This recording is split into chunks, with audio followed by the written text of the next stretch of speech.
So a little prayer to begin. Cause me to have all the honesty, open-mindedness, willingness I may need here and now. I ask for the guidance, love, and wisdom that I need to work through this process and gain the most I can at this time. I am as willing as I can be to set aside everything I even think I know about this area, this way of life, so that my chances for an open mind and to be teachable are better, so that I may realize your three spiritual gifts, awakening to you, to be the love I am, and to be the individual you created me as. Thank you. So we're on, I think, bottom of 68. We're going to be looking at page 68 to page 71 of the big book. The passages in blue on the screen are from the book, and then there are notes, my own notes below. The notes below have no authority. If they help you, then marvelous. If they don't, then that's all right too. There's more than one way of looking at everything. Now about sex, many of us needed an overhauling there. But above all, we try to be sensible on this question. It's so easy to get way off the track. Here we find human opinions running to extremes, absurd extremes perhaps. One set of voices cry that sex is a lust of our lower nature, a base necessity of procreation. Then we have the voices who cry for sex and more sex, who bewail the institution of marriage, who think that most of the troubles of the race are traceable to sex causes. They think we do not have enough of it, or that it isn't the right kind. They see its significance everywhere. One school would allow man no flavour for his fare, and the other would have us all on a straight pepper diet. We want to stay out of this controversy. We do not want to be the arbiter of anyone's sex conduct. We all have sex problems. We'd hardly be human if we didn't. What can we do about them?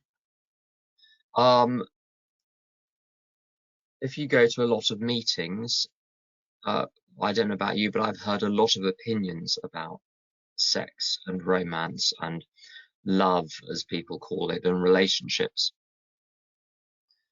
And I think Bill here is writing from his experience of other people in AA and saying, we don't want to be arbiters. He's saying that because we have a tendency to be. You can find out a lot about AA, or indeed any organization, from looking at what is counseled against or prohibited. If you go to an AA clubhouse in the South Central or South Texas, for instance, there'll be signs on the door or by the door saying no handguns allowed in the clubhouse. Now here in London, in the Church Hall of St. Agatha's, there is no sign saying, you know, please leave your handguns outside, because no one's ever tried to bring one in. So the reason we're being counselled against being arbiters of people's sex conduct or advocating extreme approaches is because that's exactly what we have a tendency to do. There is an extreme view on another matter where people say there's no morality in AA. I think there is there clearly is morality in AA, but the question is, how do you get to what is moral? How do you get to what is right? And the question that a lot of people have asked me is, when you tell them what you're doing, when you tell them what you're up to, when you tell them what you're thinking, how's that working out for you? That's a useful question. Not what's right, what's wrong, what's moral, how's it working out? Is it improving your relationships with others? Is it damaging your relationships with others? Is it bringing you closer to people? Is it separating you from people? Is it bringing about health, happiness, harmony, love, joy, peace, and connection? Or is it separating you into a shameful corner? That I think those are the useful questions here. And from that, you derive what's right and wrong. We reviewed our own conduct. Note, conduct. So the resentment inventory is all about internal states and what triggers them. The fear inventory, likewise. And the page 67 questions go some way into looking at conduct, but they look at internal states as well, beliefs and thinking. But this is conduct. We don't care what you think anymore or what you're feeling. We care in this inventory about how you've been acting. Where had we been selfish, dishonest, or inconsiderate? Whom had we hurt? Did we unjustifiably arouse jealousy, suspicion, or bitterness? Where were we at fault? What should we have done instead? We got this all down on paper and looked at it. In this way, we tried to shape a sane and sound ideal for our future sex life. We subjected each relation to this test. Was it selfish or not? We asked God to mold our ideals and help us to live up to them. We remembered always that our sex powers were God-given and therefore good, neither to be used lightly or selfishly, nor to be despised or loathed. So the actual inventory, the instructions are very, very brief here. We reviewed our conduct over the years past. So this is not just looking at today, it's looking at, well, the whole history. And the question is, in what domain? Well, we're looking at the domain of sex, and I think it's helpful. I found it helpful to look not just at those with whom one has had some kind of intimate, the relationship or liaison. Let's just refer to it as a liaison. So beyond the people you've had actual sexual interaction with, anyone who there's been any romantic or sexual advance or tension or energy, because a lot of people behave differently with those to whom they're attracted or who are attracted to them. The behavior can become distorted. So you get a full picture by looking at this in the round, looking at all possible angles.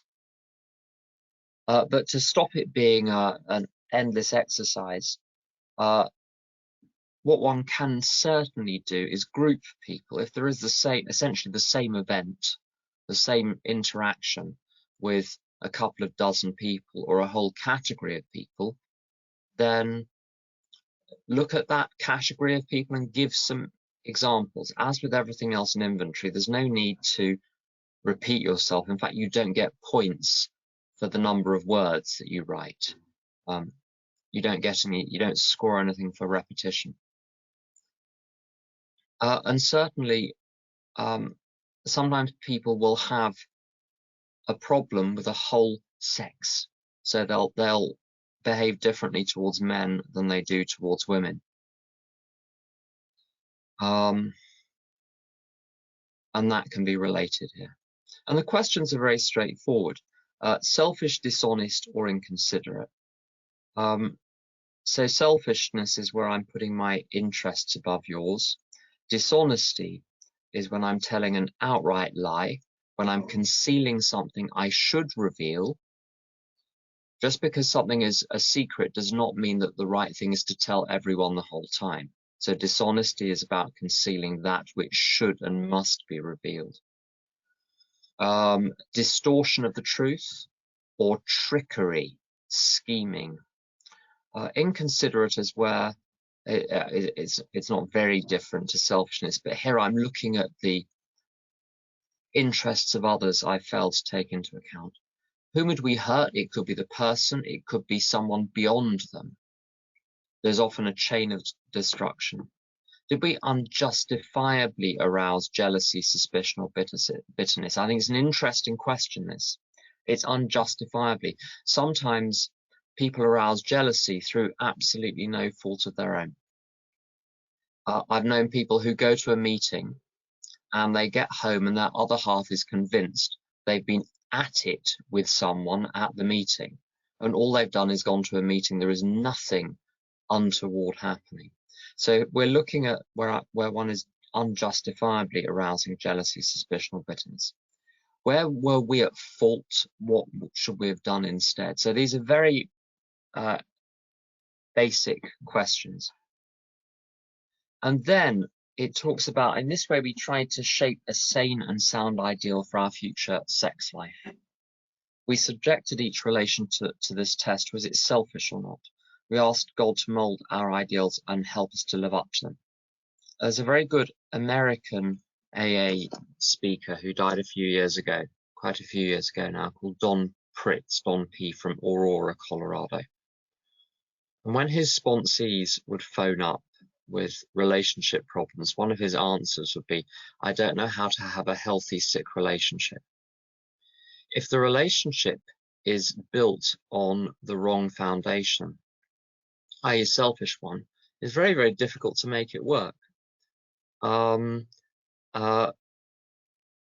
had two types of relationship in my life. I've had relationships which couldn't have been fixed by a team of experts, and relationships which required very little work, very little nudging, very little, just some work on oneself. Looking back, there is no way I could have, other people have different experiences, but there is no way I could have converted the sick relationships into healthy ones, because I was in them to get, not to give. I was in them to mend my wounded self-esteem by finding someone who would treat me as special, who would express to me the idea I was special. I would give myself to them,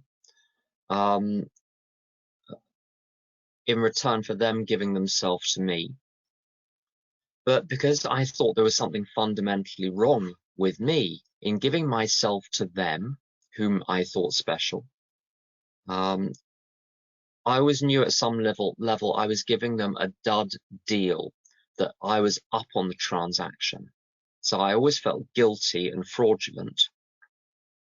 Feeling guilty and fraudulent is not the most comfortable feeling. So, one represses it, and anything you repress gets projected out. And then you start to see all the faults in the other person. And 6 weeks later, you want to be out of the relationship. And you don't know what went wrong. Or maybe it's 2 years later. Sometimes sex can perpetuate these for a lot longer. And nothing had changed over those 6 weeks. But it was exactly the same pattern again and again and again. This flush of excitement followed by an increasingly insistent bitterness and having to conceal the contempt one had for the other person. Because of course, if they fell for the deal of exchanging themselves for you, they were obviously a dummy. So they weren't special enough to trade oneself in for anyway. I'm very complicated this, but it's a pattern that repeated through my life. It's a pattern that repeated through other people's lives that I've known very closely. And that's, to me, that's what it means when it talks about a sick relationship. It's a relationship where I'm trying to use the other person to plug the holes in the sieve. And so the alternative is very simply to, if you're whole yourself, or reasonably whole, you've got something to bring to the table. In the 12 and 12 steps and 12 traditions, in the step 12 reading, it's terribly good.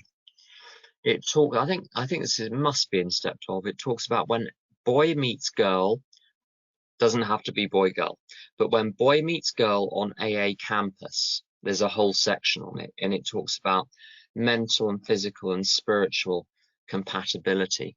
And it talks about making sure that there are no deep-seated psychological handicaps which are going to rise up and cause problems in the relationship later on. When I was new, people would say, don't have a relationship in the first year of recovery. I don't tell people that. What I suggest is, because it was true for me, don't try and have a relationship. If you're already in a relationship, it's a different question, but don't start a relationship until you've completed the 9th step, because until then, you're just going to roll up all of the old unresolved problems and manifest them in the current relationship. Until you change, you're just going to repeat the same thing. So this sane and sound sex ideal, to me, it has to start from the point of view of being okay with myself and okay with others and okay with God and okay on my own. If I'm not okay on my own, I'm bringing a deficit to the relationship. If I'm okay on my own, I'm bringing an abundance to the relationship. It's a completely different basis. There was a speaker I heard once, Mexican American, called Cahuenga. There's only one tape I've ever found of hers. I guess she would have got sober in the 1980s. And she says, if you want it, you can't have it. If you don't want it, you can have it. And I think there's a lot of huge amount of wisdom in that. I think it's wonderful.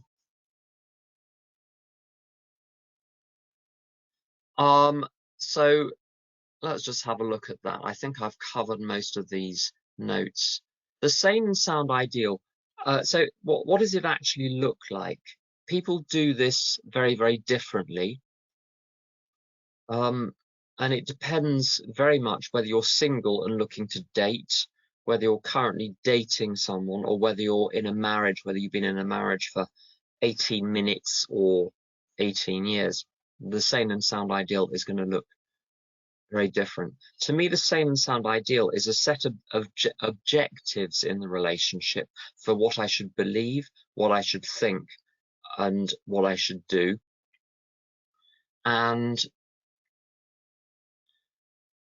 it's based on what I'm currently believing and currently thinking and currently doing. So it presents to me the journey from where I am now to where I believe the higher power would want me to be. So it's going to look different for everyone, because there are some things that, there are things which some people, person A is great at, person B is terrible at, and vice versa.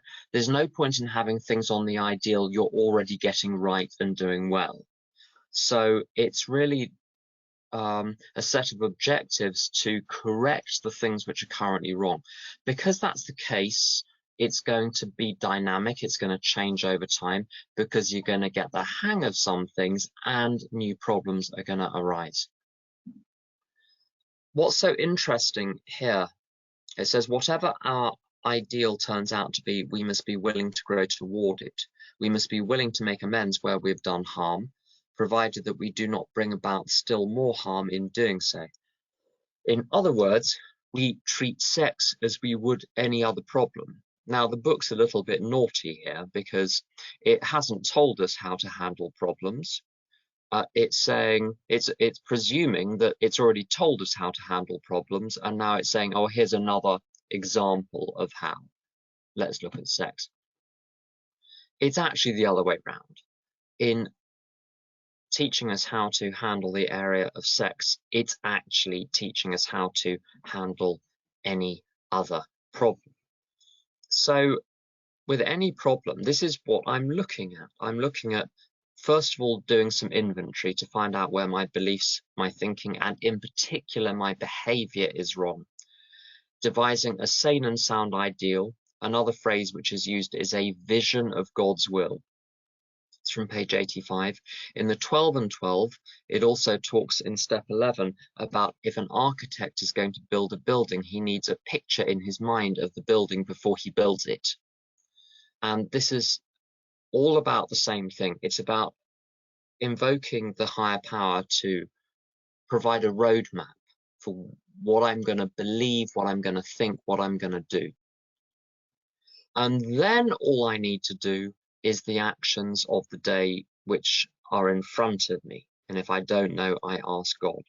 And very simple. In meditation, we ask God what we should do about each specific matter. So worry and fretting and obsessing and constantly thinking about, that's not the program. The program is asking God what we should do. And either an answer comes or it doesn't come. If it doesn't come, go away, go and do the washing up, go and do the laundry, come back and ask again.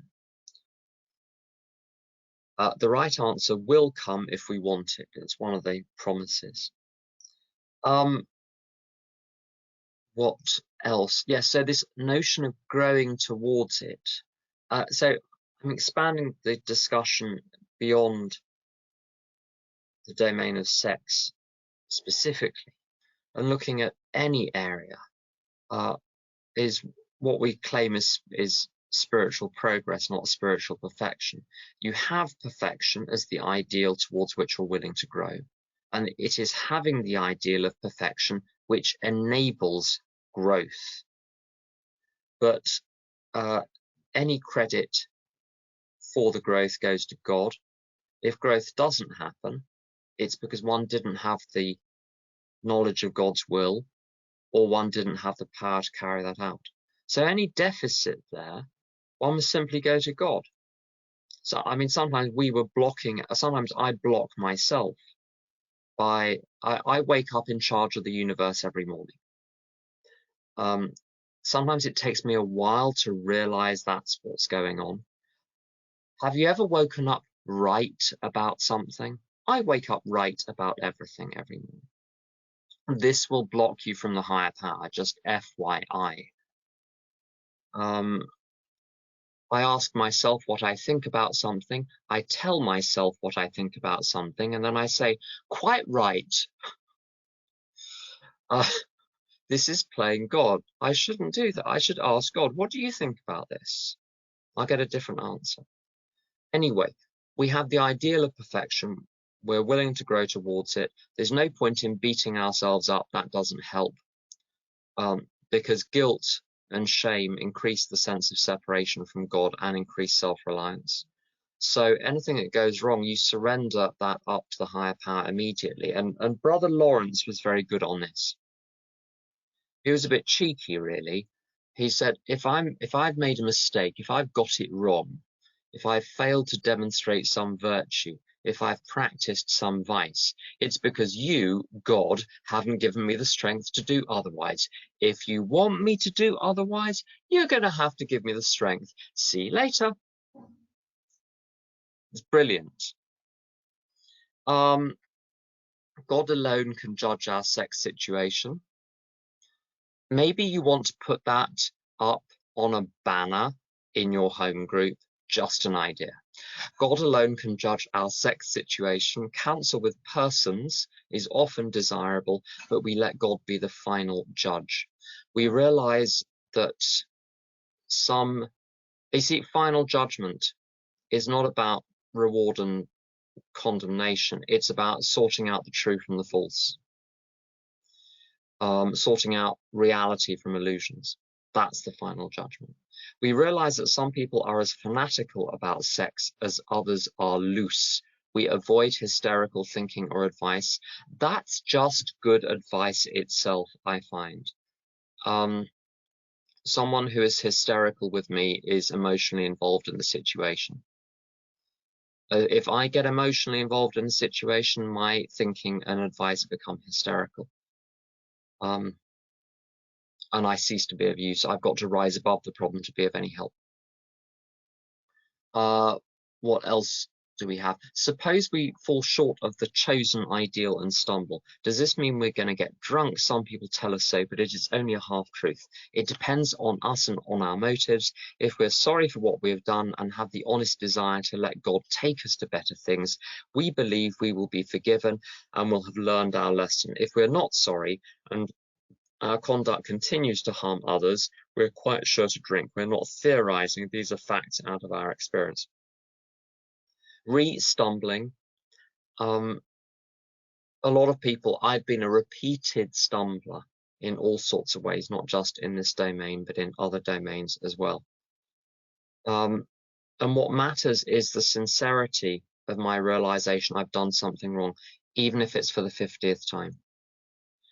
The problem comes when I justify it and incorporate the bad behavior as, oh, well, I'm just going to keep on doing it. It's fine.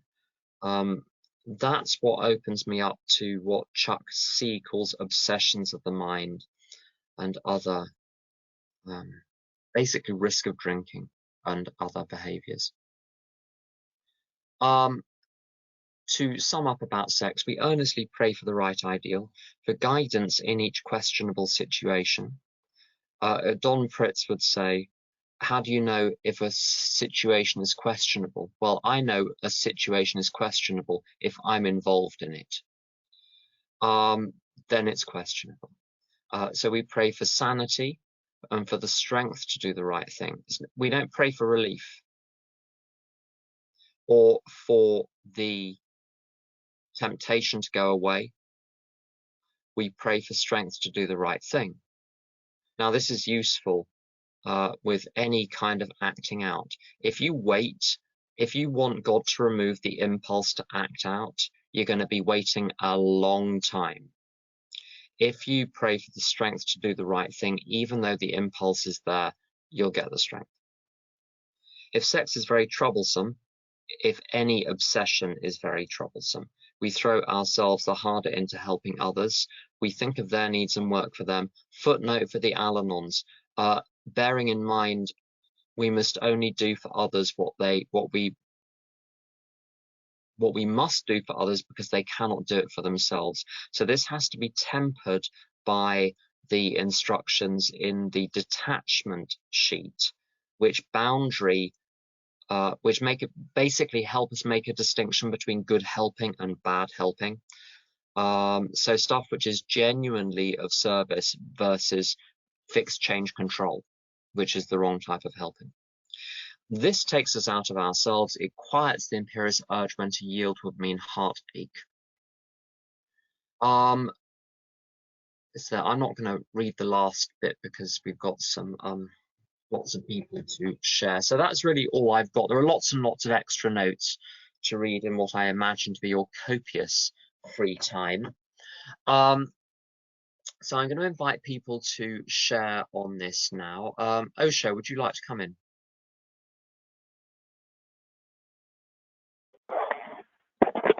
Hi, everyone. I'm Osho. I'm a member of Al-Anon. Thank you so much, Tim.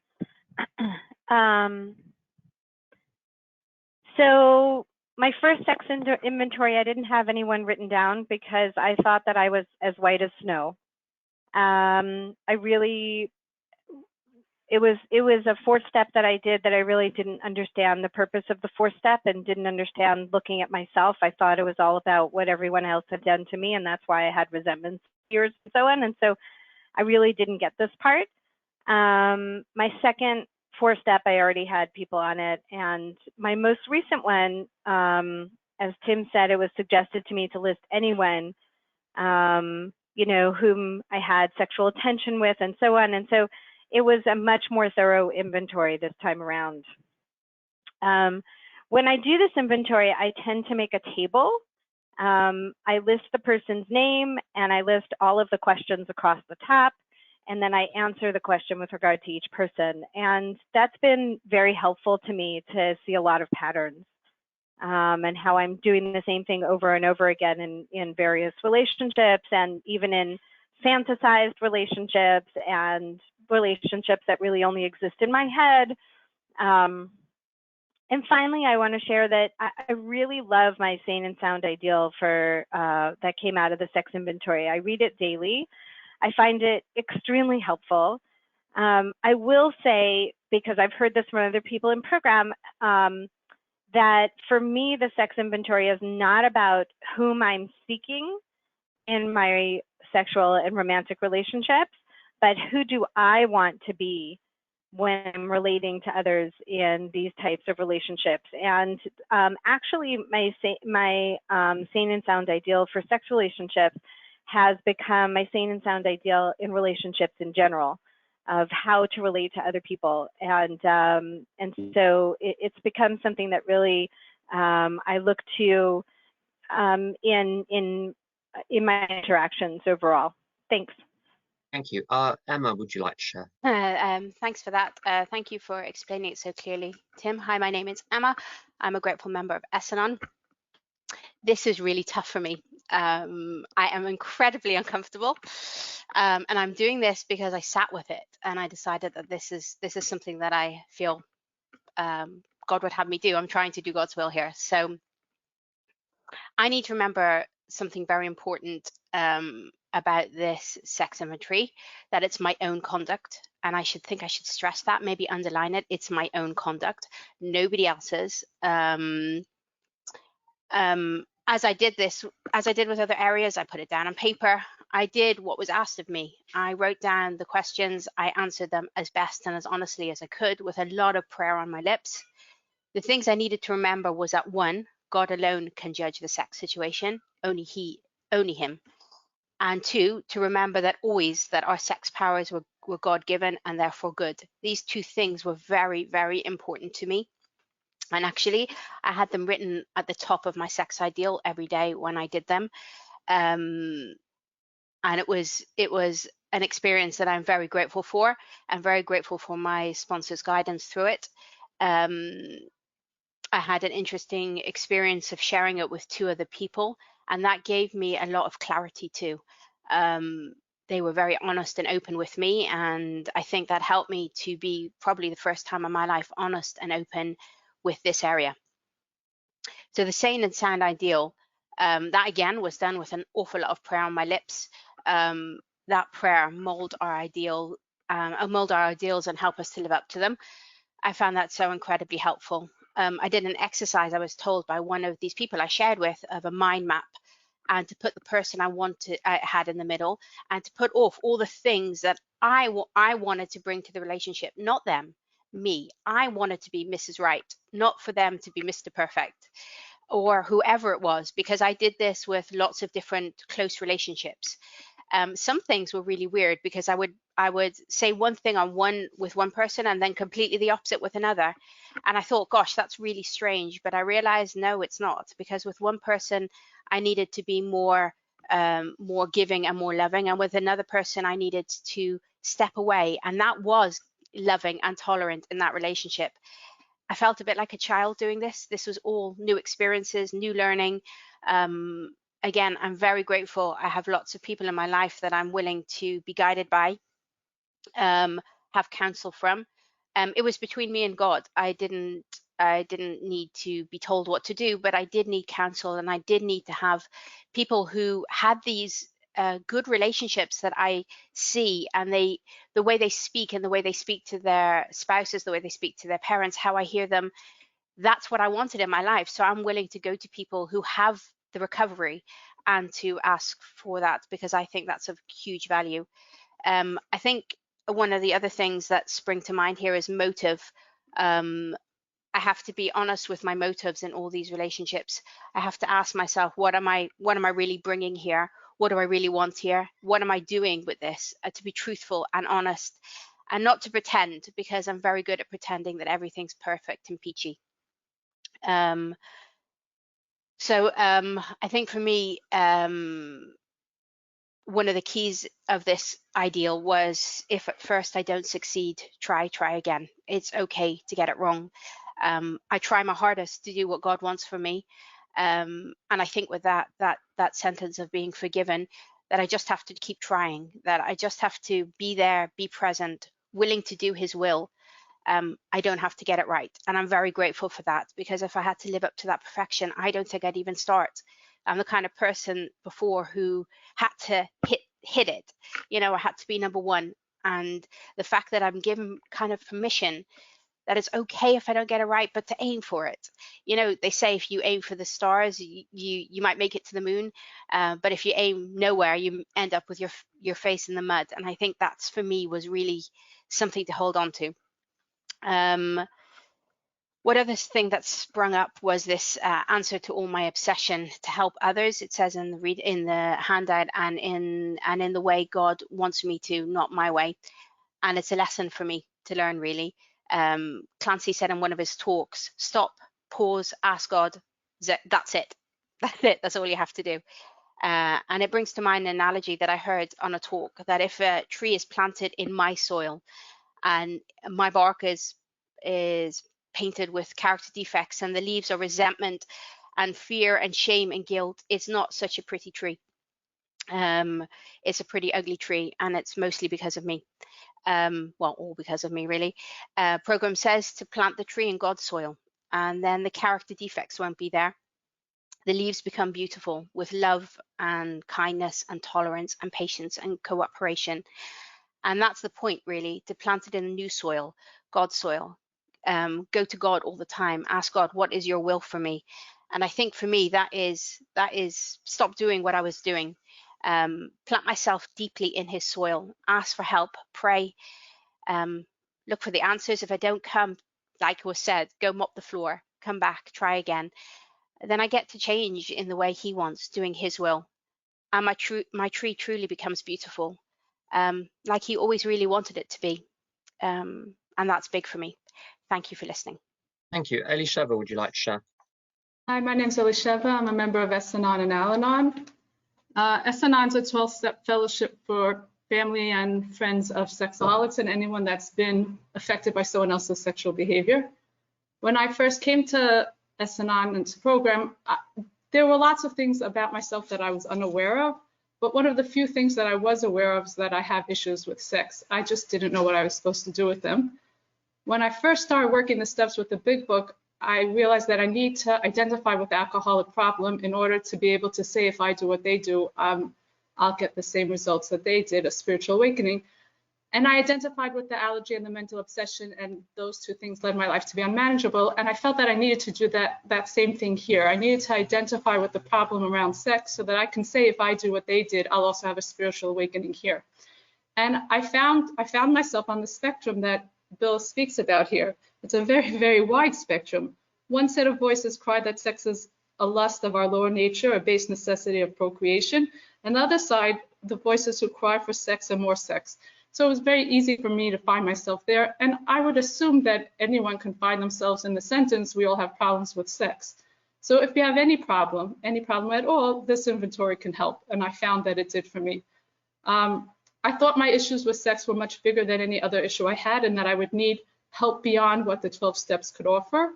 And I found a lot of comfort in the sentence, we treat sex like we would any other problem, because other problems of mine had been removed through working the steps as written in the Big Book.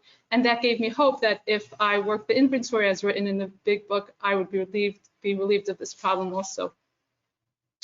My sponsor told me that when I'm answering the questions, I should look at the entire relationship in order to see how I show up in my most intimate relationships. And through answering the questions, I found that I am selfish, dishonest, and inconsiderate. And I recognized the behaviors that I wanted to stop doing. But if it's not clear to me what I do want to do instead, then I'm just going to go back to those same behaviors again.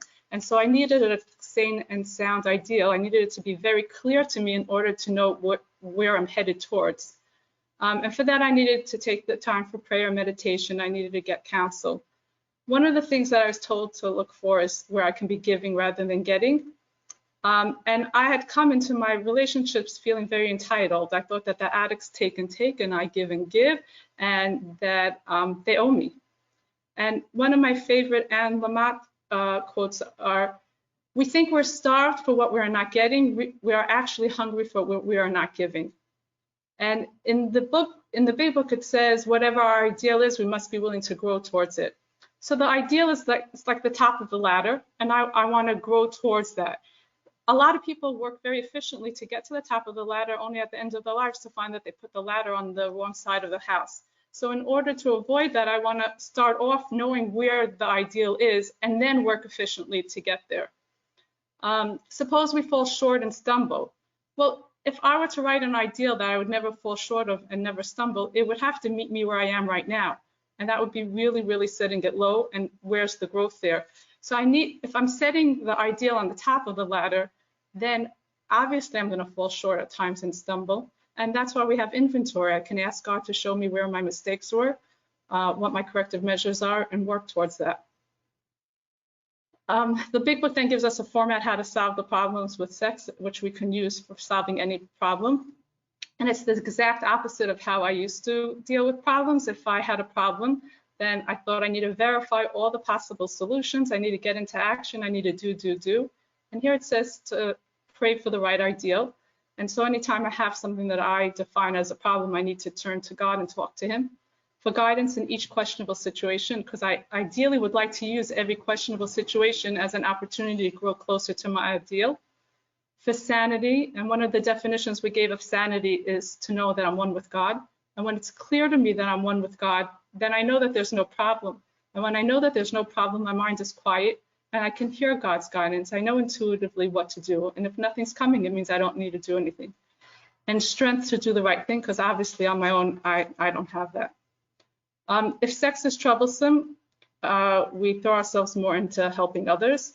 So in the past, if something was troublesome, I would obsess about it and I'd go over it again and again and again. And I thought that if I keep on going over it, at some point, I'll find the solution and it's up to me. But when I obsess, I have the hamster on the wheel, my mind is constantly going and I don't hear God's guidance. And so I need to do the opposite. I need to pause and be quiet. And when I have a problem, I think I'm separate from God. I separate myself from people. When I have a problem, I think I'm different than them. I have this unique problem. And when I stop and I put the problem aside and I go and I serve and I see where I can be helpful to others, I become part of the group again. And then I can come back and look at the problem and it looks really very different. Sometimes the problem it's gone. It's been solved without me doing anything. Sometimes I'll intuitively know what to do. And sometimes the problem's what I defined before as the problem is there, but it just doesn't bother me anymore.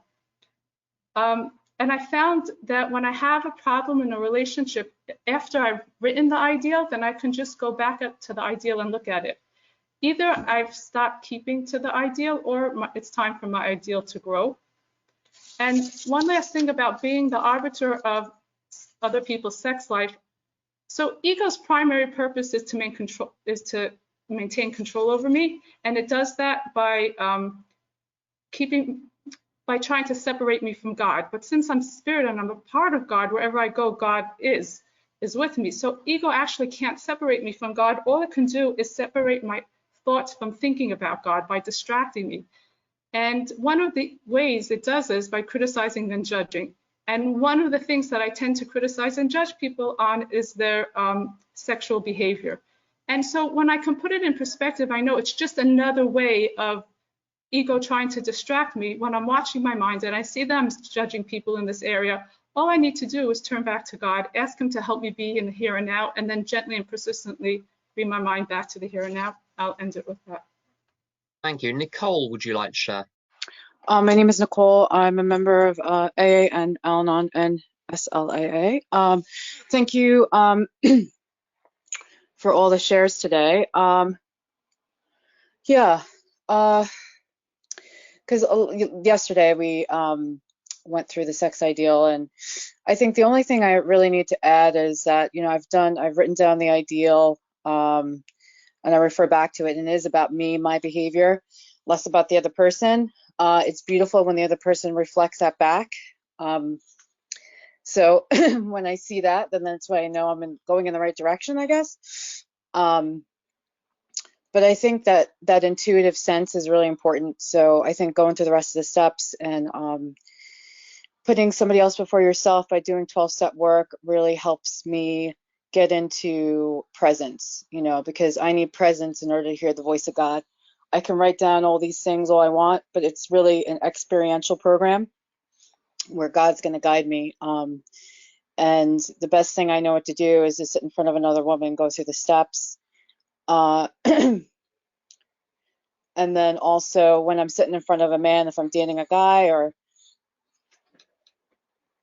I'm working on the job, if I have an ideal about my career, something like that, you know, I can have that ideal in my mind, but I also have, you know, sitting in front of that person, I've got God, you know, that I can intuitively pick up on things and see where I'm at, where this relationship is going. I mean, I don't have to go on a second date if I'm feeling like a lot of resistance on the first one. You know, I used to be very, very compulsive. I would want the second date because, you know, I want what I want, you know, but I mean, this isn't about wasting time anymore. And, you know, and sometimes relationships are really about teaching and learning situations than they are about actual sex, you know.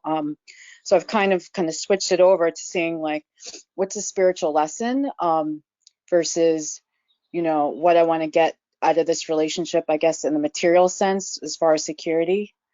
And, you know, giving versus getting. As soon as I let God into the relationship, and I say I'm going to give versus get, then that's what I'm going to get, you know, and I'm going to get a reflection of that in my mind. If I'm sitting there with someone and all I'm thinking about is getting, it's because I want that, you know, it's not about the other person. So anyway, well, you know, I'm really grateful to have this workshop to attend, and that's pretty much what I have today. So thanks. Thank you. Rich, would you like to share? Hi everyone, I'm Rich. I'm an alcoholic, SLA and Anon. And yeah, thank you for everybody that shared. It's been really useful to start to see this program in different contexts, from the Al-Anon context. And I've got so much from the last few weeks that we've been doing. Yeah, sane and sex ideal for me. So I remember when I wrote my ideal, and I wrote a list of characteristics of the person that I was looking for, and it's pointed out to me, no, Rich, you need to demonstrate these characteristics. My jaw dropped, you know, it was I being asked to do more and more work, you know. And I started to understand that it was really demonstrating those characteristics into the outside world, and it's like a magnet. Those things would start to, you know, would start to come back to me. And it wasn't really about sex.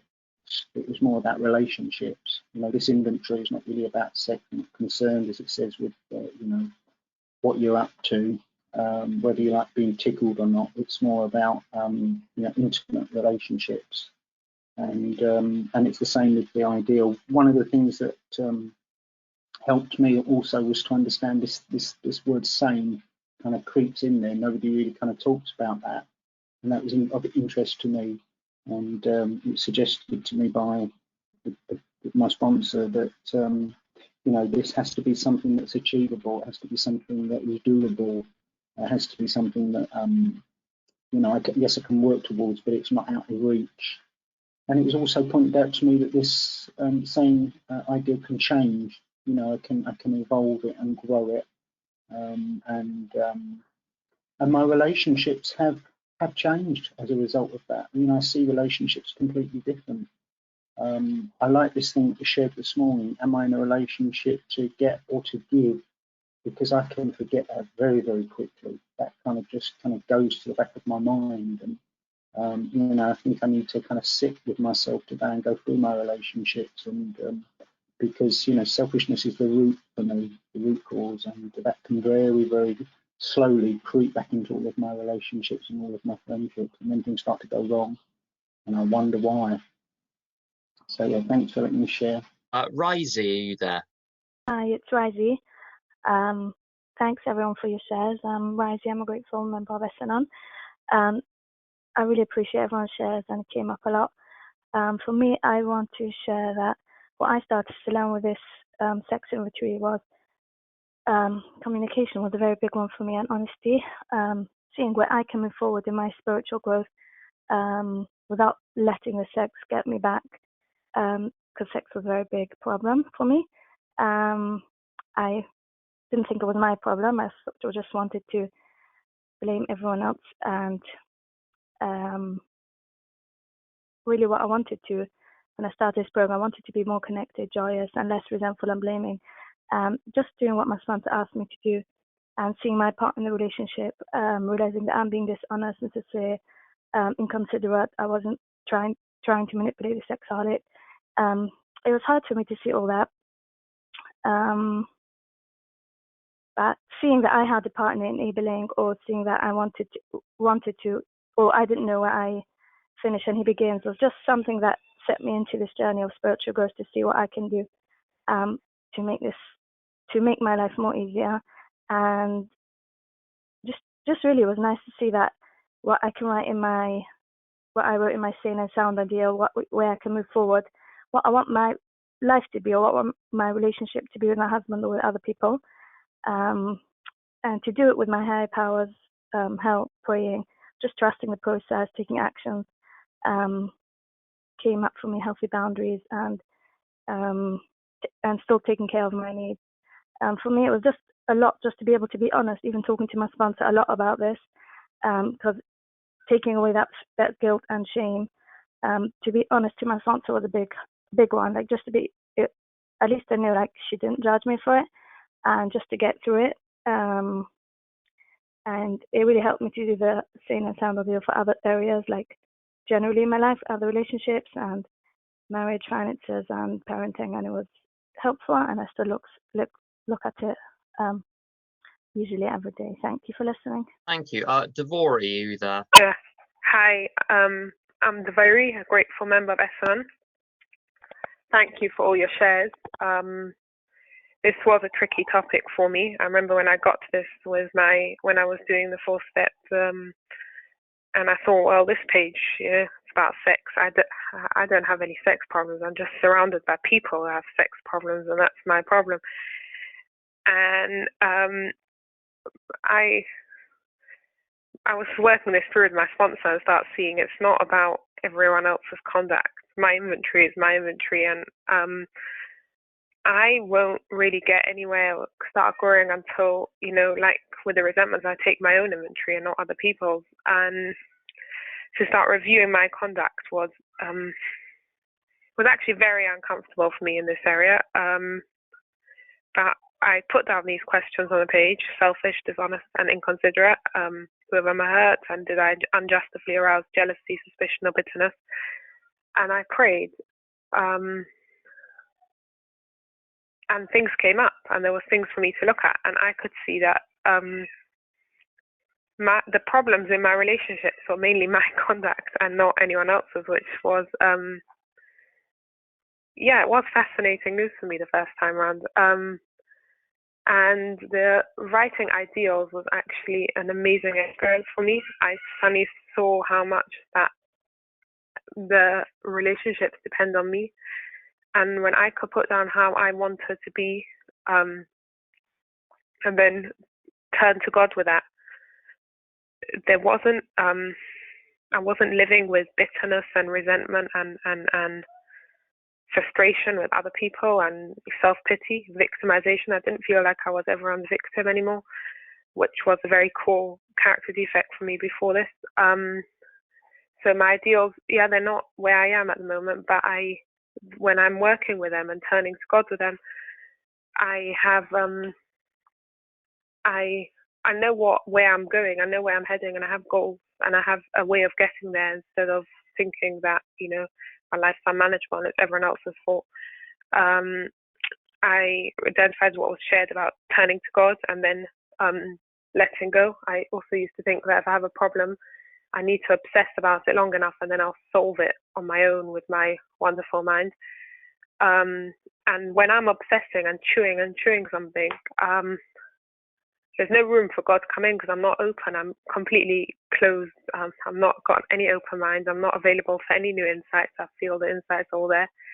And when I have a problem and I can sit and pray and pause, which is like switching off all those hundreds of voices in my head, I can get the answers straight away if God wants. And sometimes I do need to get up and do the laundry or go do something else, and the answers will come when God wants me to have them.